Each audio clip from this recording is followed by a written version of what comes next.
Assalamualaikum warahmatullahi wabarakatuh. Perkenalkan, nama saya Nila Zahra dengan NIM 2448201088 dari kelas 1C Farmasi.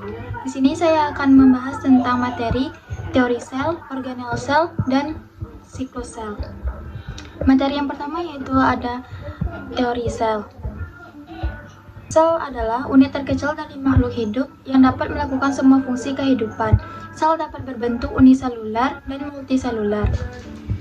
Yang kedua yaitu sejarah penemuan sel. Yang pertama yaitu Robert Hooke pada tahun 1665 menemukan sel pertama kali pada gabus. Yang kedua yaitu ada Anthony menemukan sel pada tahun 1674, yaitu menemukan mikroorganisme. Yang ketiga yaitu ada Sukleiden dan kawan menemukan sel pada tahun 1939. Mereka menyatakan bahwa makhluk hidup terdiri atas sel. Yang keempat yaitu ada Grau dan Malpighi. Mereka menyatakan ruang kosong dibatasi dinding selulosa disebut vesikula atau utricula. Selanjutnya ada struktur umum sel, ada 3. Yang pertama yaitu membran sel, yaitu pembatas luar sel. Yang kedua ada sitoplasma, yaitu cairan dalam sel tempat organel berada. Yang ketiga ada nukleus, yaitu inti sel yang mengatur aktivitas sel. Selanjutnya ada sel eukariot, yaitu sel yang memiliki membran sel.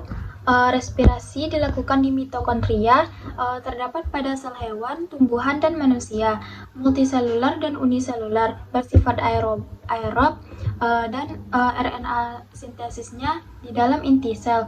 Proteinnya disintesis dalam sitoplasma. Memiliki nukleus dan kromosomnya mengandung histon, dan pembelahan selnya secara mitosis atau meiosis. Selanjutnya ada sel prokariot, berbentuk uniselular, selnya tidak memiliki membran, bersifat aerobik atau anaerobik, memiliki struktur DNA melingkar, organel tidak kompleks, tidak memiliki nukleus, tidak memiliki mitosis atau meiosis, dan tidak terjadi peleburan gamet. Selanjutnya yaitu ada fungsi sel.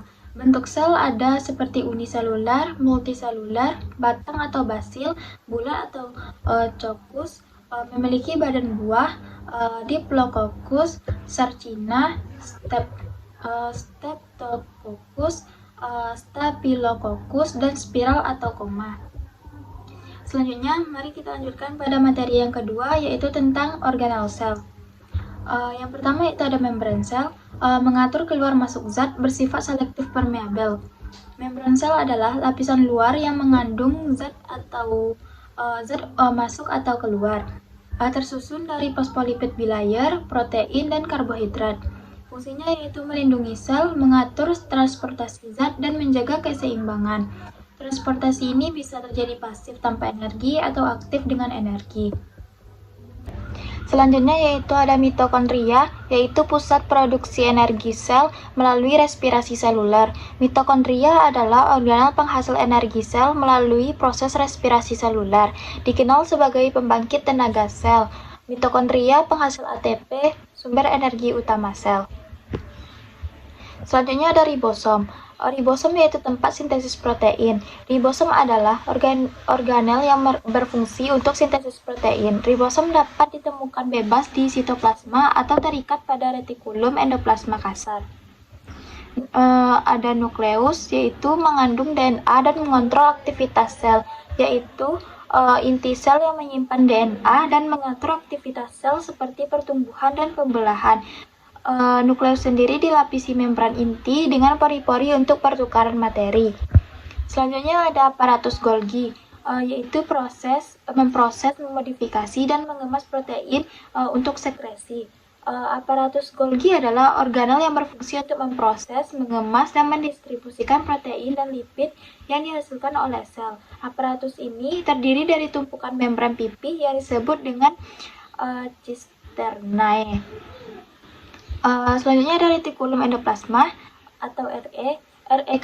Ada dua macam RE, yaitu RE kasar dan RE halus. Retikulum endoplasma atau RE adalah jaringan membran dalam sel yang berfungsi untuk transportasi dan sintesis zat. Ada dua jenis RE, yaitu RE kasar ditempeli ribosom berfungsi dalam sintesis protein. RE halus tanpa ribosom, dia berperan dalam sintesis lipid dan detoksifikasi. Selanjutnya ada vakuola, yaitu kantung yang berisi cairan di dalam sel yang berfungsi untuk menyimpan air, nutrisi, dan limbah. Vakuola besar ditemukan pada sel tumbuhan dan membantu menjaga turgor sel. Selanjutnya ada peroksisom, yaitu berperan dalam detoksifikasi dan metabolisme lemak.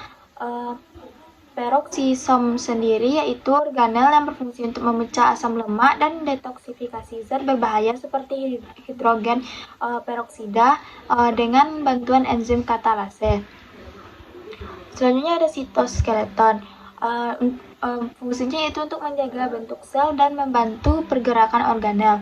Sitoskeleton adalah jaringan serat protein di dalam sel yang memberikan bentuk, dukungan struktural, dan memungkinkan pergerakan sel, serta organel di dalamnya. Terdiri dari 3 jenis filamen yaitu mikrotubulus, filamen intermediat, dan mikrofilamen.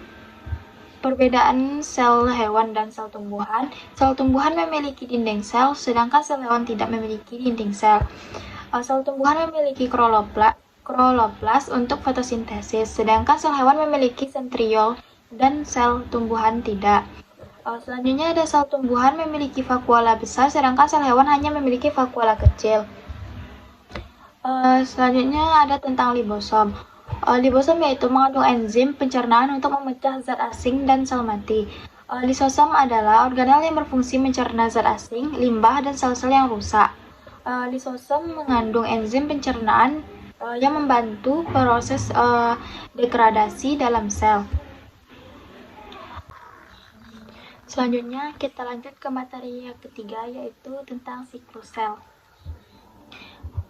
Siklus sel adalah rangkaian kejadian terurut yang terjadi dalam sel yang menyebabkan pembelahan menjadi 2 sel anak. Proses pertumbuhan dan pembelahan sel yang terdiri dari interfase dan mitosis atau meiosis.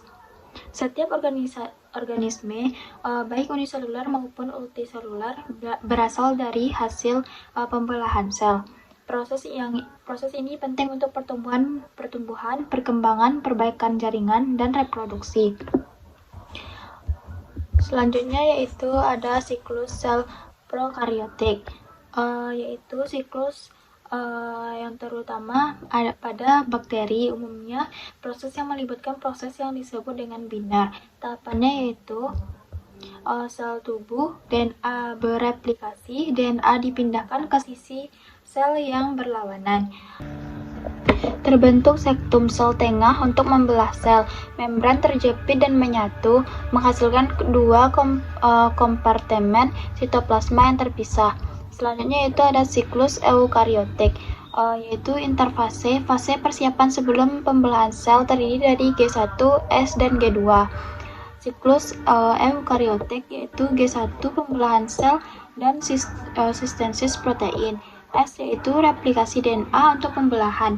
G2 yaitu persiapan akhir untuk pembelahan sel.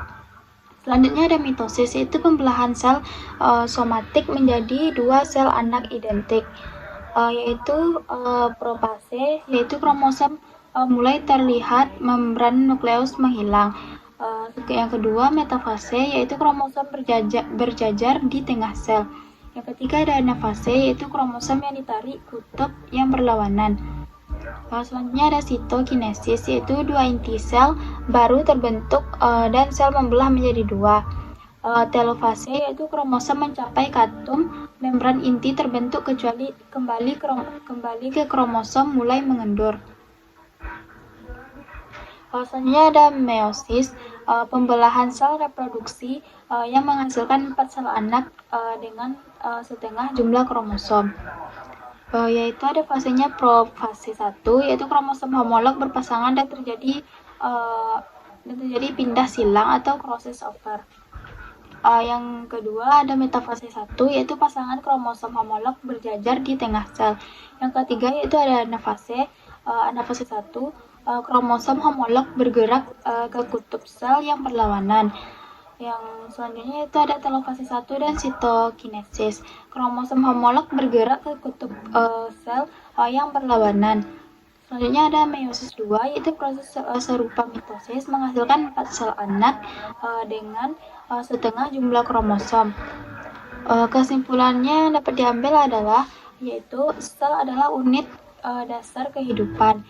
Organel sel memiliki fungsi yang berbeda-beda dan siklus sel penting untuk pertumbuhan, perbaikan, dan reproduksi makhluk hidup.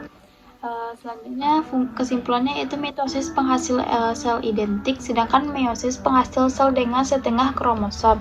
Sekian yang dapat saya sampaikan. Assalamualaikum warahmatullahi wabarakatuh.